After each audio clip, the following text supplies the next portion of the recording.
আসসালামু আলাইকুম ভিউয়ার্স। তো দেখতে পাচ্ছেন যে হাটের জন্য কিন্তু গরু আসা শুরু হয়ে গিয়েছে। তো এই পাশে অনেকগুলো গরু এই মুহূর্তে রাখা হচ্ছে, আর এখান থেকে কিন্তু ট্রলার থেকে গরু নামা শুরু হয়ে গিয়েছে। তো এই গরুগুলো এক এক প্রান্ত থেকে আসছে, বাংলাদেশের এক এক প্রান্ত থেকে। আপনারা দেখতেই পাচ্ছেন যে উৎসাহ জনতা সবাই কিন্তু খুবই আগ্রহ নিয়ে সবাইকে স্বাগত জানাচ্ছে।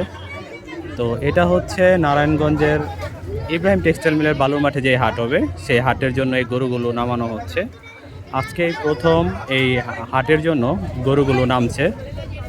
এই গরুগুলো কিন্তু এক এক জায়গা থেকে, এক এক ডিস্ট্রিক্ট থেকে এখানে আসছে।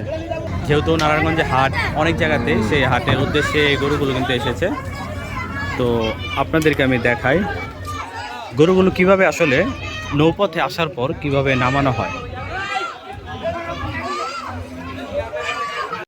তো আপনারা দেখতেই পাচ্ছেন এখানে কিন্তু অনেক জনতার ভিড়। সবাই কিন্তু আসছে মূলত গরুগুলোকে দেখার জন্য, যে আজকে এই গরুগুলো নামছে, সেই গরুগুলোকে দেখার জন্যই এই উৎসাহ জনতার ভিড়।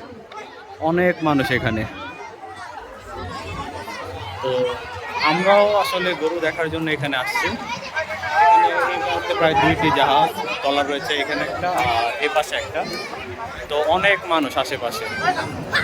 এখন কিন্তু আসলে গরু নামানো হচ্ছে, এই ট্রলার থেকে এখন গরু নামানো হচ্ছে,